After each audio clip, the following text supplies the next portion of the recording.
ఏపీలోని మొదటిసారిగా పూర్తి సురక్షిత నొప్పిలిని ఎండోస్కోపీ హరిణి హాస్పిటల్లో నమస్కారం డాక్టర్ ఆశ్లేష గారు. నమస్కారం అండి. పిల్లల్లో మానసిక పరివర్తన మనం చూసేటప్పుడు ఒక్కొక్క స్టేజ్లో ఒక్కొక్కటి మనం ఐడెంటిఫై చేస్తాము. కొన్నిసార్లు పిల్లలు మనకు అందరూ మన ఊహకు అందరూ వాళ్ళ చేష్టలు కానివ్వండి, వాళ్ళ బాడీ లాంగ్వేజ్ కానివ్వండి, మనం ఒకటి అనుకుంటే ఇంకోలా ప్రవర్తిస్తూ ఉంటారు. నలుగురు పిల్లల్లో కలిసి ఆడుకునేటప్పుడు కనుక అబ్జర్వ్ చేస్తే మా పిల్లల్లో ఇది కూడా ఉందా అనేటువంటి విషయం ఐడెంటిఫై చేస్తాం. అందులో ముఖ్యంగా కొంతమందిలో ఈగో చిన్నప్పటి నుంచే డెవలప్ అవుతూ వస్తూ ఉంటుంది. ఇప్పుడు సిబ్లింగ్స్ ఉన్నారనుకోండి, వాళ్ళిద్దరు కొట్టుకుంటూ మా మమ్మీ అంటే మా మమ్మీ అని అనుకునే దాంట్లో బ్యూటీ కనిపిస్తుంది మనకి. ఎందుకంటే అది ఇంట్లో వాతావరణం కాబట్టి దాన్ని పెద్ద తప్పు పట్టలేము. ఎండ్ ఆఫ్ ద డే పెద్ద అయిన తర్వాత కూడా అదే కనిపిస్తుంది మనకి, ఇప్పుడు మైండ్ న్యూట్రల్ అయితే తప్ప. బట్ కొంతమంది పిల్లల్లో ఈవెన్ చిన్న పిల్లల్లో పెద్దవాళ్ళు చెప్పేస్తారు వాడిని కలుపుకోవడం కూడా వేస్ట్ అనే థాట్లోకి వచ్చేస్తారు. సో ఆ ఈగోని ఎలా ఐడెంటిఫై చేయాలి, దాంతోపాటు దాని నుంచి పిల్లల్ని బయట పడేయాలి అని అంటే అది లాంగ్ రన్లో ఎగ్జిక్యూట్ అవ్వకుండా ఉండాలి అని అంటే ఎలా? ఈగోలో కూడా మంచి ఈగో ఉంటుందండి. There are 2 egos. సైకలాజికల్ గా 3 ఈగోస్ ఉంటాయి. అవి మన పేరెంట్స్ కి పిల్లలకి కాదు. ఈ సూపర్ ఈగో, ఇడ్ ఈగో అని 3 ఈగోస్ ఉంటాయండి సైకలాజికల్ గా. కానీ ఇప్పుడు మనం పిల్లలకు అర్థం అవడం కోసం సింపుల్ గా 2 ఈగోల గురించి మాట్లాడుకున్నాం, the good ego and the bad ego. Okay, academics లో ఈగో ఉంటే మంచిదే, లైఫ్ లో గ్రో అవ్వాలనడానికి ఈగో ఉంటే మంచిదే. కానీ అవతల మనిషి కన్నా కూడా నేను ఈ విషయాల్లో వాళ్ళని అధిగమించి ఉండాలి అని నా అన్న ఫీలింగ్ వస్తేనే డేంజర్. నాది నాకే, నా సొంతం, ఈ ఫీలింగ్స్ వస్తేనే కొంచెం డేంజర్ అవుతుంది. అయితే పిల్లలకు మనం కూర్చోపెట్టి ఈగో ఉంటే నువ్వు లైఫ్లో ఎదగలేవు, ఈగో ఉంటే నువ్వు ఒంటరి బ్రతికి అయిపోతుంది, నీకు ఈగో ఉంటే నువ్వు ఎంత దూరం వెళ్ళినా కూడా లాసుల్లో పడిపోతూ ఉంటావు, అందరినీ కలుపుకొని వెళ్ళాలి, ఇలాంటి మాటలు వాళ్ళకి చెప్తే అర్థమవుతుంది. మనం ఎప్పుడు కూడా ప్రాక్టికల్గా ఏదైనా ఒక ప్రాజెక్ట్లో కానీ ఇన్వాల్వ్మెంట్ చేసిన యాక్టివిటీలో కానీ పెడితేనే వాళ్ళకి వాట్ ఈజ్ వాట్ అని వాళ్ళు ఎక్స్పీరియన్స్ అవుతారు. మనం వాళ్ళతో ఎక్స్పీరియన్స్ చేయించాలి తప్ప నోటితో ఏం చెప్పినా కూడా వాళ్ళు విని వదిలేస్తూ ఉంటారనమాట. నేను నేషనల్ ట్రైనర్ అండి, జేసీఐ అన్న ఆర్గనైజేషన్స్లో ట్రైనర్ నేను. అందులో నేషనల్ ట్రైనింగ్ వర్క్షాప్లో మాకు పైలట్ ఫ్యాకల్టీ గురువు గారు కేవి రత్నం గారు వైజాగ్లో ఉంటారు. ఆయన చాలా ఇంటర్నేషనల్ కోచ్, చాలా ఫేమస్, చాలామందికి తెలిసి ఉంటుంది వీడియో చూసే వాళ్ళందరికీ కూడా. నేషనల్ ట్రైనింగ్ వర్క్షాప్లో లాస్ట్ డే ఇంక అందరినీ గ్రాడ్యుయేట్ చేస్తున్నారు, క్వాలిఫై అయిపోయాం, ఇంకొక అరగంటలో రిజల్ట్ ఉంటుంది అనగా ఆయన ఒక క్వశ్చన్ అడిగారు మమ్మల్ని అందరినీ. ఏమని అడిగారంటే, ఎంతమందికి గ్రేట్ పీపుల్ అవ్వాలని ఉంది అని అడిగారు. ఎవరికి ఉండదండి, అందరికీ గ్రేట్ అవ్వాలని ఉంటుంది. అండ్ దట్టు ఈ motivational speakers, life skills coaches, వీళ్ళు మీరు చూస్తే వాళ్ళకి కొంచెం ఇంకా ఎక్కువ ఆవేశం ఉంటుంది, ఎదగాలి అన్న తాపత్రం ఎక్కువ ఉంటుంది. ఎందుకంటే అవతల వాళ్ళు కూడా ఎదుగు అని చెప్తా ఉంటారు కాబట్టి. అలా అందరినీ అడిగేటప్పటికి వీ వాంట్ అని అందరం చేతులు ఎత్తాం. Everybody wants to be great. మరి గ్రేట్ అవ్వాలంటే ఏం చేయాలి అని అడిగారు. గ్రేట్ అవ్వాలంటే ఏం చేయాలి అన్నారు. ఒకళ్ళు లేచి 6 digit per month సంపాదిస్తే గ్రేట్ అవుతాం సార్. నా ఫ్యాక్టర్, ఐ ఫ్యాక్టర్ అంటే డబ్బులు సంపాదించేస్తే నన్ను ఎవడో ఇంకా దాటలేడు, నన్ను ఐ ఫ్యాక్టర్. ఇంకొంతమంది లేచి నేను ఇంతమంది జీవితాలు మార్చేస్తే, మళ్ళీ నేను ఇంతమంది జీవితాలు మార్చేస్తే ఈగో. నా కుటుంబానికి నాకు ఈగో. ఇలా ఎవరు ఆన్సర్స్ చెప్పినా కూడా నానే వస్తుంది. I was carefully observing. ఏంటి నా వచ్చేస్తుంది అంటే ఎక్కడో ఈగో ఎంటర్ అయిపోతుంది. అందరికీ గ్రేట్ అయిపోవాలి, ఈగో ఎంటర్ అయిపోతుంది. పిల్లల్లో కూడా తెలియకుండా నేను నా భావాలు పెద్దవాళ్ళకి ఎలా అయితే వస్తాయో పిల్లలకు కూడా ఇలాగే వస్తాయండి. క్లాస్లో ఫస్ట్ రావాలి, సరే ఎలా? నేను నా పుస్తకాలు ఎవరికి షేర్ చేయకుండా, నాకు తెలిసిన టెక్నిక్ ఎవరికి చెప్పకుండా, నాకున్న నాలెడ్జ్ ఎవరికి షేర్ చేయకుండా చదివేస్తే నేను టాప్ వచ్చేస్తాను. ఇలా నా అనేది ఉంటే గ్రేట్ అవ్వలేరు అన్న విషయం ఆయన చెప్పి, మరి గ్రేట్ అవ్వాలంటే ఏం చెయ్యాలి అన్న విషయం కూడా చెప్పారు. ఈ ఒక్క విషయం పిల్లలు, పేరెంట్స్ కనుక చేస్తే జీవితంలో నిజంగా చాలా గ్రేట్ అవుతారండి, చాలా గ్రేట్ అవుతారు. I'm doing it daily. నేను రోజు చేస్తున్నాను ఇది, మా అబ్బాయి చేస్తున్నాడు, మా ఇంట్లో అందరం చేస్తాం ఈ విషయం. మా లైఫ్లో చేంజ్ని మేము చాలా దగ్గరగా చూస్తున్నాం. ఆ ఈగోయిస్టిక్ నుంచి, ఈగో అందరికీ ఉంటుందండి, లేకుండా ఎవ్వరు ఉండరు, కానీ దాన్ని బ్యాడ్ ఈగో నుంచి గుడ్ ఈగోగా కన్వర్ట్ చేసుకోగలుగుతున్నాం. అదేంటి అంటే, మనం ఎప్పుడైతే వేరే వాళ్ళ కోసం మనకున్న సమయంలో కనీసం 30 నిమిషాలు in the interest of other person మనం ఆలోచించినప్పుడు, పని చేసినప్పుడు స్లోగా మనలో ఉన్న ఈగో పోతుందంటండి.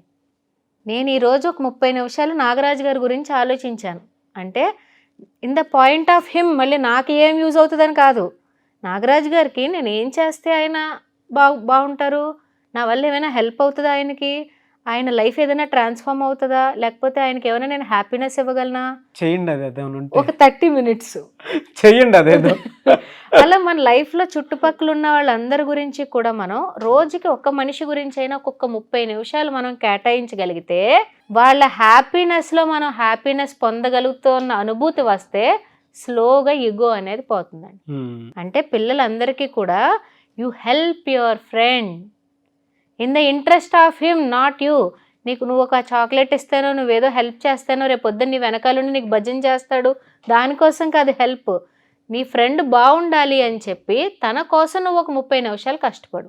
అందుకే మనం పేరెంటింగ్లో ఏం చెప్తామంటే, పిల్లలకి ఈగో ఉండకూడదు అంటే సర్వీస్లో పెట్టాలి. రోజు 30 నిమిషాలు నువ్వు ఎవరికైనా హెల్ప్ చేయమ్మా అంటే వాళ్ళకి అర్థం అవ్వదు. పెద్దవాళ్ళు మనకే అర్థం అవ్వట్లేదు కొన్ని విషయాలు. హెల్ప్ అంటే ఏంటి, గ్రాటిట్యూడ్ అంటే ఏంటి, 30 సంవత్సరాలు దాటిన వాళ్ళకి కూడా సరిగ్గా అర్థం అవ్వట్లా. సెల్ఫిష్నెస్లో నుంచి ఆలోచిస్తున్నారు అందరూ.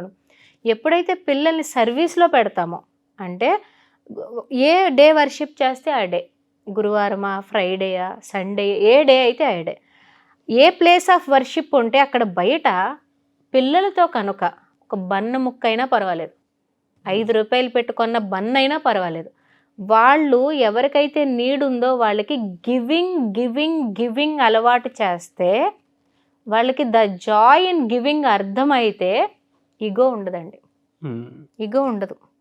తర్వాత ఈ జాయ్ ఆఫ్ గివింగ్ అలవాటు అవ్వాలంటే, ఇది ఫ్యామిలీలో ఈ దానం అనేది, ధర్మంగా చేయడం అనేది కుటుంబంలో అందరికీ కూడా ఒక కల్చర్ అయి ఉండాలి. అది ఏదో పుట్టినరోజు రోజున వెళ్ళి 4 ఫోటోలు తీయించుకోవడము, లేకపోతే వేసవి కాలంలో 4 గ్లాసులు మజ్జిగ ఇచ్చేసి ఫోటోలు తీయించుకోవడాలు కాకుండా, ఇవాళ ఈ డే మన దగ్గర 10 రూపాయలు ఉంటే 10 రూపాయలు, 20 రూపాయలు ఉంటే 20 రూపాయలు, ఇది పిల్లలతో బయటకు ఎలా ఇప్పించాలి అనేది మనం కల్టివేట్ చేస్తే, ఆ గివింగ్లో నుంచి వాళ్ళకి లైఫ్ మీద గ్రాటిట్యూడ్ డెవలప్ అవుతుంది.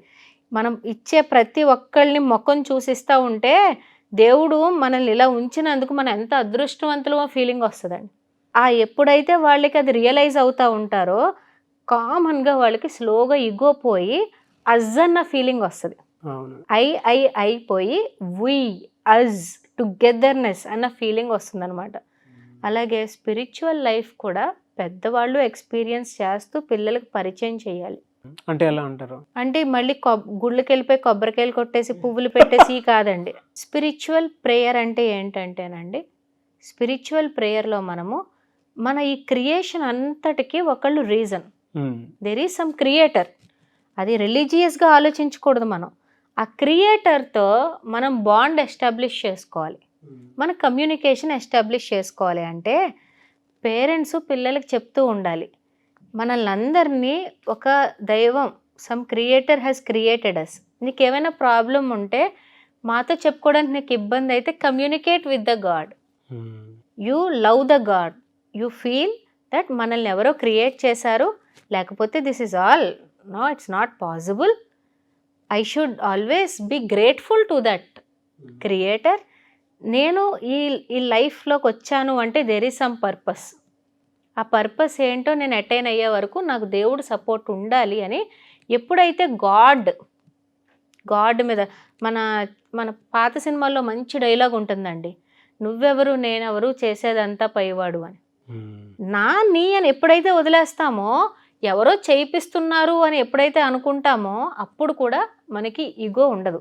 నేను చేసేసాను, నా వల్ల ఇంత వచ్చేసింది, నేను ఇంత సంపాదించేశాను, నేను ఇంత పేరు తెచ్చేసుకున్నాను, దిస్ ఇస్ ఆర్, ఇవన్నీ ఏంటంటేనండి ఈగోయిస్టిక్ సెల్ఫ్ ఎస్టీమ్ నీడ్స్ అండి. అవన్నీ ఎప్పుడైతే నేను ఒక పర్పస్ మీద చేస్తున్నాను, దేవుడు చేయిస్తున్నాడు అని అనుకుంటూ ఉంటామో, పిల్లలకు కూడా నిన్ను దేవుడు ఊరికనే పుట్టించలేదు భూమి మీద, నువ్వు ఏదో ఒక పర్పస్ కోసం నిన్ను దేవుడు క్రియేట్ చేశాడు అని ఎప్పుడైతే ఇన్కల్కేట్ చేస్తూ ఉంటామో, నాది నేను చేసేసానని కాకుండా ఇట్స్ హిస్ బ్లెస్సింగ్ అన్న థాట్ ప్రాసెసింగ్లోకి పిల్లలు వస్తారు. మరి ఇది రావాలి అంటే పేరెంట్స్కి కూడా ఉండాలి కదా, అది పేరెంట్స్కి కూడా స్పిరిచువల్ నాలెడ్జ్ ఉండాలి. కొంచెమైనా ఆ పర్పస్ ఆఫ్ లైఫ్ని ఎక్స్ప్లోర్ చేయడానికి వాళ్ళు కూడా కొంచెం టైం పెడితే పీస్ఫుల్గా ఉంటారండి. చాలా క్వశ్చన్స్కి సొల్యూషన్స్ కూడా దొరికేస్తాయి పేరెంట్స్కి. కొంచెం ఆధ్యాత్మిక చింతన అనేది ఉంటేనే లైఫ్ అనేది ఫుల్ సర్కిల్ అవుతుంది. ఫినాన్షియల్గా మీరు ఎంత గ్రేట్ అయినా, ఎంత సెటిల్ అయినా కూడా, ఫ్యామిలీ ఎంత పెద్దదైనా కూడా, ఎక్కడో ఒక స్పిరిచువల్ ఎక్స్ప్లోరేషన్ ఉంటేనే లైఫ్లో అది కంప్లీట్ సైకిల్ అవుతుంది. లేకపోతే కొన్ని ప్రశ్నలకి సమాధానం దొరక పిచ్చకపోతుంది. అది పేరెంట్స్కి అలవాటు అయితే పిల్లలకు కూడా స్లోగా ఇన్కల్కేట్ అవుతూ ఉంటుంది. చిన్న పిల్లలు కాబట్టి మనం వాళ్ళతో కొన్ని హ్యాబిట్స్ ఫామ్ చేసి కొన్ని ప్రాక్టీసెస్ చేయిస్తేనే ఇప్పటి వరకు మనం చెప్పుకున్నవి, మాట్లాడుకున్నవి వాళ్ళకి అర్థం అవుతాయి. నిజంగా చెప్తున్నాను, ఈ వీడియోలో జరిగిన కన్వర్జేషన్ చాలామంది పేరెంట్స్కి అర్థమవుదండి. అవునండి. అందుకని ఎందుకు అర్థమవుదు అంటే లైఫ్ని పైన బ్రతికేస్తున్నాం, చాలామంది మాటల్లో బతికేస్తారు, ప్రాక్టీస్లో ఉండట్లేదు. అందుకని కనీసం పిల్లలకైనా ఒక చిన్న ప్రాక్టీస్ ఏంటంటే, పడుకునే ముందు వాళ్ళు బెడ్ అరేంజ్ చేసుకున్నాక పడుకునే ముందు పీస్ఫుల్గా ఒక ప్రేయర్ మోడ్లోకి వెళ్ళి, డియర్ గాడ్, ఎవరిని ప్రే చేస్తే వాళ్ళని, dear God, I'm very grateful for my life, I'm very grateful for my parents, I'm very grateful for you for creating me in this beautiful place. తల్లిదండ్రులకి ధన్యవాదాలు చెప్పుకోవాలి, దేవుడికి ధన్యవాదాలు చెప్పుకోవాలి, ఈ జీవితాన్ని ప్రసాదించినందుకు ధన్యవాదాలు చెప్పుకోవాలి. అలాగే నాకు తెలుసో తెలియకో నా వల్ల ఎవరైనా ఇబ్బంది పడి ఉంటే నన్ను క్షమించు, ఫర్గివ్నెస్. ఒక్కసారి ఫర్గివ్నెస్ అడగాలి, ముందర కృతజ్ఞత చెప్పుకోవాలి, ఒక్కసారి క్షమించు అని అడగాలి. అలా చేసిన పిల్లల లైఫ్ అండి, ఎలాంటి సైకాలజిస్ట్ అవసరం ఉండదు వాళ్ళకి. లైఫ్ చాలా పీస్ఫుల్గా ఉంటుంది వాళ్ళకి. అమ్మ నాన్నలను ప్రేమిస్తారు, కుటుంబాన్ని ప్రేమిస్తారు, జీవితాన్ని ప్రేమిస్తారు, దేవుడికి కనెక్షన్లో ఉంటారు. ఏమన్నా మిస్టేక్స్ చేసి ఉన్న రిగ్రెట్ లేకుండా ఆ రోజు రాత్రికి అక్కడ వదిలేసి పడుకుంటారు. ఇలాంటి ఒక చిన్న prayer, I'm grateful for my life, I'm grateful for my parents, I'm grateful for you for creating me in this beautiful world and forgive me if so I have done a mistake in my whole day and let my next day be beautiful and fresh. 5-6 lines prayer, ఎవరి కుటుంబానికి తగ్గట్టు వాళ్ళు frame చేసుకుంటే, ఆ ప్రేయర్లో ఎవరికన్నా problem ఉంటే వాళ్ళని ఒక్కసారి గుర్తు తెచ్చుకుంటే, అమ్మమ్మకి ఒంట్లో బాగాలేదు, you should take care of her god. నాన్నకి కొంచెం హెడేక్గా ఉందంట, you should take care of him god. అలా ఎవరో ఒక్క ఫ్యామిలీ మెంబర్కి ఏదైనా ఇబ్బంది ఉంటే ఆ ప్రేయర్లో అది కూడా అలవాటు చేస్తే అలా పోతుందండి ఈగో. స్లోగా ఎవాపరేట్ అయిపోతుంది మనసులో ఉన్న ఈగో అంతా. కొన్ని స్కూళ్ళల్లో మంచి అలవాట్లకు సంబంధించినటువంటి ప్లెడ్జ్ బిఫోర్ నేర్పించేవాళ్ళు. టీచర్సే పిల్లల్ని బాగా కేర్ తీసుకొని చూసుకునేవాళ్ళు. ఇప్పుడు ఏంటంటే ఇండివిజువాలిటీ అలవాటు అయిపోయింది. మీలాంటి టీచర్సే ఇలా వీడియో రూపంలో చెప్తేనే వాళ్ళకి అర్థం అవుతుంది. మీరు ఇందాక ఒక మాట అన్నారు కదా, ఫస్ట్ మనం మాట్లాడినంత ఏం అర్థం కాదండి వాళ్ళకి. ఎందుకంటే వాళ్ళలోనే క్వాలిటీస్ స్వతహాగా కొంతమందిలో డెవలప్ అయ్యి ఉండవు. ఈర్ష్య, ద్వేషం, అసూయ అవన్నీ ఎంతో లోపల అణగదుక్కొని ఉంటే తప్ప పిల్లల్లో కూడా అది అలవాటు అవుతుంది, ప్రాక్టీస్ అవ్వదు. బట్ మీరు ఇప్పుడు చెప్పిన లాస్ట్ ప్రేయర్ సెకండ్స్లో మాట్లాడిన మాటలు చూసారా, చాలా ఇంపాక్ట్ క్రియేట్ చేస్తాయండి పెద్ద అయిన తర్వాత. నేను వెళ్ళేదేంటి వాడి ఇంటికి నేను వెళ్ళను, నేను ఫోన్ చేసేదేంటి నేను చేయను, అమ్మకు ఫోన్ చేసి ఒకసారి మాట్లాడవే అంటాడు మొగుడు ప్రేమగా. నేనే చెయ్యాలా, మీ అమ్మగారు చేయరా? ఇగో ఎక్కడెక్కడ వస్తుంది. ఏదో సినిమాలో అన్నట్టు వైఫై లాగా ఇల్లంతా ఆన్ అయ్యి ఉంటే ఇగో పిల్లలకి రాకుండా ఉంటుందా? ఆ యాక్సెసే కదా వీళ్ళకే వస్తుంది. కొంచెం పేరెంట్స్ కూడా వి ఆల్ టుగెదర్, ఎందుకు ఈ గొడవలు, ఎందుకు చిన్న లైఫ్, హ్యాపీగా ఉండడం నేర్చుకుంటే పిల్లలకు కూడా అదే వస్తుంది. మా నాన్న నా చిన్నప్పుడు మా మదర్ శ్రీ రాఘవేంద్ర స్వామి ఉంగరం ఉంటుంది కదండి, అదే రింగ్ తొడిగి, అరే నువ్వు తప్పు చేస్తే ఆ రోజు ఇక్కడ దండం పెట్టుకో, కానీ మొత్తం చూస్తూ ఉంటాడు దేవుడు అని చెప్పి రాఘవేంద్ర స్వామి దగ్గర రింగ్ పెట్టేసి ఇచ్చింది. అది నా 10th క్లాస్ వరకు మొయ్యాల్సి వచ్చింది. అంటే ఆ భయం భయం భయం ఉంటది. ఏ చిన్నది చేసిన అమ్మో చూస్తారంట ఏదవుతుందంట అని చెప్పేసి. ఈ చేతికి తాడు కడతారు కదండి, చాలా మంది పిల్లలకి అలా కడతారు. ఆ, ఇది నీకు ఉంది కదమ్మా, నీకేం భయం వేరు అవును అని ఒక మాట చెప్తారు చూడండి. నిజానికి అది ఉందా కాదు, ఈ మాట ధైర్యం. అవును, వెరీ గుడ్ నాలెడ్జ్ అండి. I really loved it. మంచి ప్రేయర్ని చెప్పారు. థ్యాంక్ యూ సో మచ్ అండి. Thank you. సమ్మర్ వచ్చేసిన తర్వాత ఏంటంటే పిల్లలు పేరెంట్స్ తోటి ఎంగేజ్ అవ్వాల్సినటువంటి అవసరం ఉంటుంది. పేరెంట్స్ కూడా పిల్లలతో ఎంగేజ్ అయ్యి వాళ్ళకంటూ టైం కేటాయించాల్సినటువంటి అవసరం చాలా ఉంటుంది. యాజ్ అ చైల్డ్ సైకాలజిస్ట్ మీ దగ్గర చాలా గేమ్స్ కానివ్వండి, అది ఆన్లైన్ అయినా సరే ఆఫ్లైన్ అయినా సరే, ఎందుకంటే వాళ్ళ పిల్లల్ని బయటికి పంపించడానికి రెడీగా ఉండేటువంటి వాళ్ళు చాలా తక్కువ మంది ఉన్నారు. అండ్ దాంతోపాటు పిల్లలు ఎక్కువగా ఉండేటువంటి అవకాశం కూడా ఉంది. దాన్ని బేస్ చేసుకొని అడుగుతున్నాను, ఆన్లైన్ కోర్సెస్ ఏమన్నా ఉన్నాయా, అవైలబిలిటీ రెడీగా వాళ్ళు ఎప్పుడైనా సరే యాక్సెస్ చేసుకునే విధంగా ఏమైనా ఉన్నాయా? పిల్లల్ని ఎంగేజ్ చేయాల్సినటువంటి కొన్ని ఉంటాయి. అంటే మీలాంటి ఎక్స్పర్ట్స్ చెప్తే తప్ప అటు పేరెంట్స్ దాన్ని ఎంజాయ్ చేయలేరు, పిల్లలు కూడా ఎంజాయ్ చేయలేరు. అటువంటి గేమ్స్ కూడా ఉంటాయి కాబట్టి అడుగుతున్నాను. సో కోర్స్ ఏమైనా డిజైన్ చేశారా పిల్లల కోసం? అంటే ఈ రోజు థాట్ కాదండి, ఇది సమ్మర్ వస్తుంది పిల్లలకి ఏదో రకంగా హెల్ప్ఫుల్ అవ్వాలని 3 months బ్యాక్ నుంచే ప్రోగ్రామ్ డిజైన్ చేసాం. బట్ లేట్గా అనౌన్స్ చేసాం. Master advice special summer course అండి. 8 modules pre recorded master advise యాప్లోనే పెట్టుంచాము. సమ్మర్ అంతా కూడా పిల్లలకి ఏ టైంలో కావాలంటే ఆ టైంలో డే వైజ్ 45 daysని వాళ్ళు యాక్సెస్ చేసుకోవచ్చు. 45 days ఎవ్రీ డే ఒక brain gym exercise. First 15 minutes brain sharp చేయడానికండి. తర్వాత public speaking, art of story telling, coding, maths, life skills, sport and skill, ఇలా ప్రతిదీ కూడా ఒక మాడ్యూల్ వైజ్, ఆ వయసుకి ఎంతెంత కావాలో అంతంతగా అన్ని మాడ్యూల్స్ కవర్ చేసి ఒక 45 days ప్రోగ్రామ్ డిజైన్ చేయడం జరిగింది. అలాగే ప్రతి సాటర్డే కూడా హ్యాండ్స్ ఆన్ యాక్టివిటీ, వాళ్ళ యాక్టివిటీ చేసి అక్కడ ఉన్న ఈమెయిల్ ఐడికి వాళ్ళు పంపిస్తే మాకు వాళ్ళు ఎంత నేర్చుకున్నారు అనేది కూడా తెలుస్తూ ఉంటుందన్నమాట. ఓకే. సో ఇదే ప్రోగ్రాము మళ్ళీ జూమ్ వెబినార్లో కూడా చేస్తున్నాం. May 1st to 30th. ఇదే ప్రోగ్రాము ఆఫ్లైన్ రాజమండ్రిలో కూడా చేస్తున్నాం. 3 mediumsలో ఎవరికి ఏది ఫ్లెక్సిబిలిటీ ఉంటే వాళ్ళు అది ఆప్ట్ చేసుకోవచ్చు. సో వెబినార్లో కూడా ఉంది. జూమ్ వెబినార్ కూడా లాంచ్ చేస్తాం. లేదండి, చాలా మంది కనెక్ట్ అవ్వాలనుకునేటువంటి వాళ్ళు ఉన్నారు వెబినార్ అనగానే కూడా. అంటే కొంతమంది ఆన్లైన్ లో కనెక్ట్ అవ్వాలనుకునేటువంటి వాళ్ళు డ్రాపింగ్, ఉంటారు. పిక్కింగ్ ఇవన్నీ ఇబ్బందులు అండి. అవునండి, అందుకోసం అవును. అందుబాటులో ఉండే విధంగా తీసుకొని వచ్చారండి. ఎడ్యుకేషన్ అంటే స్పోర్ట్స్ ఎడ్యుకేషన్ అయినా సరే, యాక్టివిటీ ఎడ్యుకేషన్ అయినా సరే, అలా అందుబాటులో ఉండే విధంగానే దేనికైనా సరే పేరెంట్స్ అని యాక్సెప్ట్ చేసేలా ఉన్నారు ఇప్పుడు. అందుకనే 3 mediumsలో కూడా అందరికీ రీచ్ వెళ్ళాలి, అందరికీ సమ్మర్ ఉపయోగపడాలి. ఎందుకంటే ప్రతి పేరెంట్కి అందుబాటులో ఉండే విధంగా వాళ్ళు కూడా పిల్లలతో పాటు ఉండే ఎంగేజ్ చేసుకునే విధంగా దాన్ని మీరు డిజైన్ చేసినందుకు మీ టీం మొత్తానికి thank you so much once again. And I wish you all the best. ఎవరైనా ఎన్రోల్ చేసుకోవాలి అనుకుంటే స్క్రీన్ మీద కనిపిస్తున్న నెంబర్కి కాల్ చేయొచ్చు, అంతేనా? Call or message or WhatsApp చేసి ఎన్రోల్ చేసుకోవచ్చు, అన్ని డీటెయిల్స్ వస్తాయి. థ్యాంక్ యూ అండి. Thank you so much doctor Ashlesha గారు. Thank you. బాల్యశోభ అనేటువంటి బుక్ ప్రతి తెలుగింట్లో ఉండాల్సినటువంటి పుస్తకం ఇది. ఇవాళ పిల్లల కోసం అని చెప్పేసి ఎక్కడ పడితే అక్కడ పుస్తకాలు ఉన్నా కూడా ఎంత డీటెయిల్డ్గా వాళ్ళ సైకాలజీకి అనుగుణంగా ఉండేటువంటి పుస్తకాలు ఏ స్టోర్లోనూ మీకు అంత బాగా దొరకవు. అండ్ సజెషన్ కూడా ఎవరి దగ్గర నుంచి తీసుకోవాలనుకున్నా కూడా మీరు అంత బాగా ఫోకస్డ్గా దాని మీద ఎవరైనా అడిగినా కూడా ఎవరూ చెప్పరు. కానీ బాల్యశోభ ఇందులో మొత్తం టాపిక్స్ చాలా పిల్లలకి, పేరెంట్స్కి అనుగుణంగా వాళ్ళకి అర్థమయ్యే భాషలో, అది కూడా మన తెలుగు భాషలో దీన్ని రాయటం జరిగింది. సో కావాలి అనుకునేటువంటి వాళ్ళు తీసుకోవచ్చు. ఆల్మోస్ట్ 51 టాపిక్స్ ఉన్నాయి ఇందులో. సో ప్రతి పిల్లలకు సంబంధించినటువంటిది. పేరెంటింగ్ అంటే ఏంటి, వ్యామోహం ఎలా ఉంటుంది పిల్లల్లో చెడు అలవాట్లు ఎలా గుర్తించాలి, బద్ధకం ఏ విధంగా ఉంటుంది, అలవాట్లు ఏ విధంగా ఉంటాయి, సౌండ్ థెరపీ ఎలా చేయించాలి, పిల్లల్లో స్థిరత్వాన్ని మెరుగుపరచడం ఎలా, పిల్లల్లో ముందస్తు ఋతుక్రమం ఎందుకు వస్తుంది, అండ్ ఆడపిల్లలు ఆత్మవిశ్వాసం, good touch, bad touch, and వీటితో పాటు కొన్ని ADHD, ఆటిజం, వాటికి సంబంధించినవి కూడా ఉన్నాయన్నమాట. అండ్ డిస్లెక్సియా, వీటికి సంబంధించినటువంటి కొన్ని డిజార్డర్స్ తోటి పిల్లలు బాధపడుతూ ఉంటారు.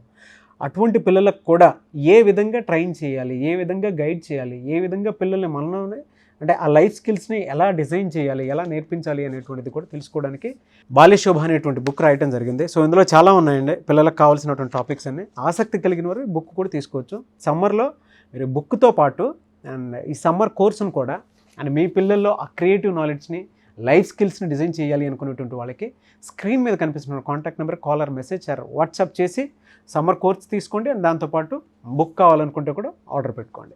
అండ్ ఈ వీడియో లైక్ చేయండి, షేర్ మాత్రం తప్పకుండా చేయండి.